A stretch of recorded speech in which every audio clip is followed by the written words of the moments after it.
everybody, I'm here with Katie Stoeckeler at Peace in Piermont, which is a yoga studio offering yoga for adults and for children and a lot more. So Katie, tell me a little bit more about what are the things that you offer here at Peace in Piermont. Sure, we offer yoga, meditation, and fitness classes for children, families, and adults. And then we have a day program when school's out of session to provide enrichment for social emotional skills and teach mindfulness in a very organic way. And children from what age group? 3 to 12 for our day program. But we have classes we have prenatal and postnatal, so we really start as soon as they're able to start practicing. Their mom is able to start practicing with them.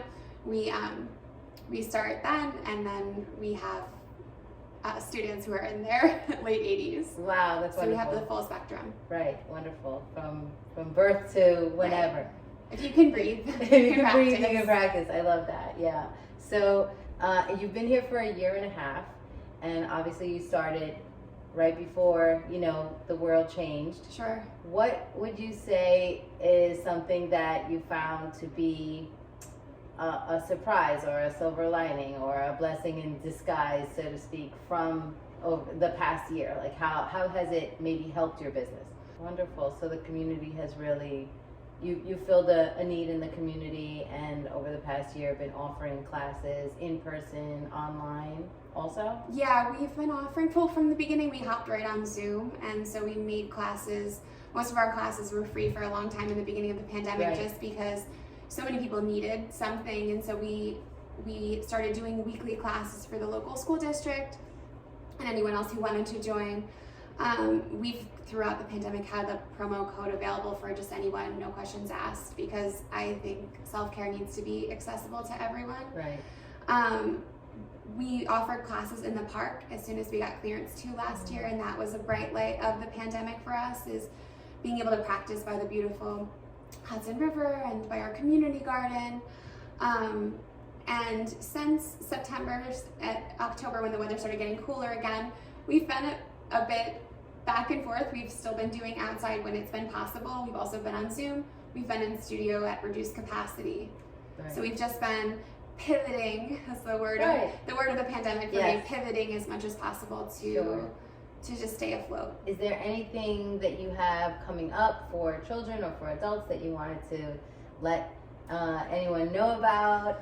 Yeah, so our day program is something I'm really passionate and enthusiastic about. I used to be a special ed teacher, and I saw the need, I just saw such a need to teach children at a young age about breathing, about their emotions, how to articulate, how to move heavy emotions through their body, and use it as a platform to connect with other people. I think most of us were taught as children, as teenagers, young adults, to suppress, toughen up, right, stop crying. But there's so much power to being vulnerable and sharing how you feel and using it as a way to connect and understand and empathize with people, with humanity. Yes. So what I love about my day program is we start every day the same. We start with a morning meeting, yoga, meditation, and we have 7 hours together, some more because sometimes we do before and after care, but during that 7-hour chunk of time, so many natural occasions arise where one feels big emotions, whether it's you're in a conflict with another child for a toy, or you're missing a parent, or you fall and get hurt. And so there's just all these natural, organic experiences, teachable moments, if you will, where then we're able to say, oh, remember what we learned this morning.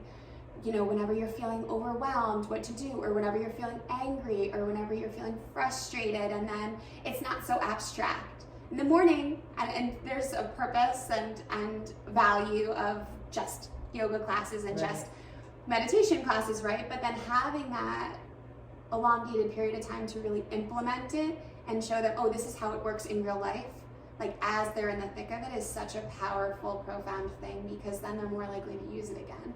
And what a wonderful tool to have them learn so early in life. Right.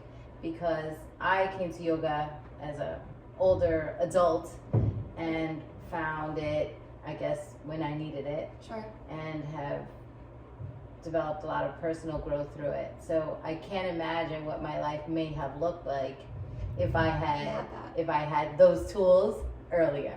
Right, and I went through something similar. I went through a lot as a child, and I had a lot of workaholic tendencies, overachieving tendencies at a young age.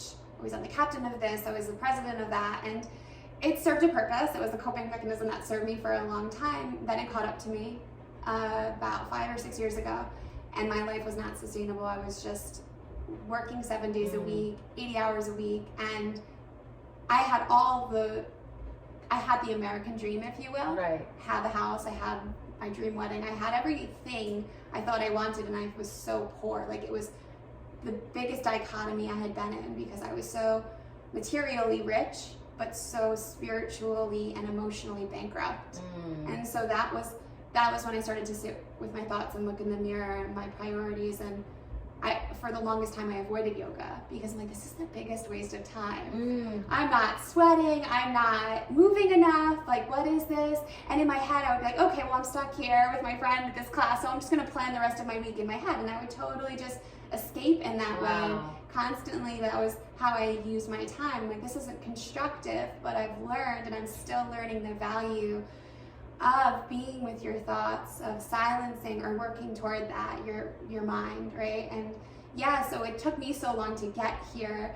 I'm so eager to teach young kids this, because if they have this throughout their life, I think so many traumas would be avoided. I think, it takes us so long as adults to fully heal from something traumatic and to move forward after something catastrophic happens in life. But I think if we're taught this at a young age, and we're healthily processing and coping with things, like, as we go along life, instead of it like bottling up until it reaches the point of quarter life crisis, breakdown, mental health problems, right, disease, illness, then I think that it'll be the ripple of change that we really need. Right, and of course, and even just communicating with people on a day-to-day basis, to learn that, to give people the opportunity to speak their mind and not have to react to it. Right.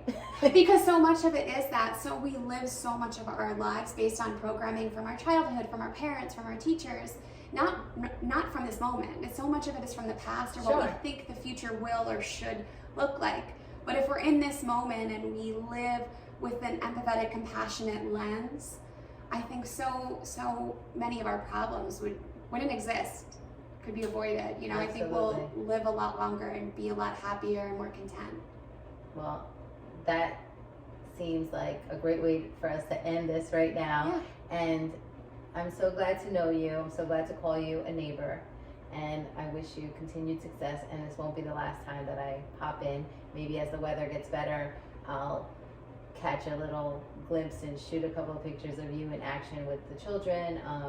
And I'm just excited that you're here, that you've been able to sustain it and meet the community's needs and your own. Thank you. So thank you, Katie. Thank you. It's nice to meet you. Bye. Bye.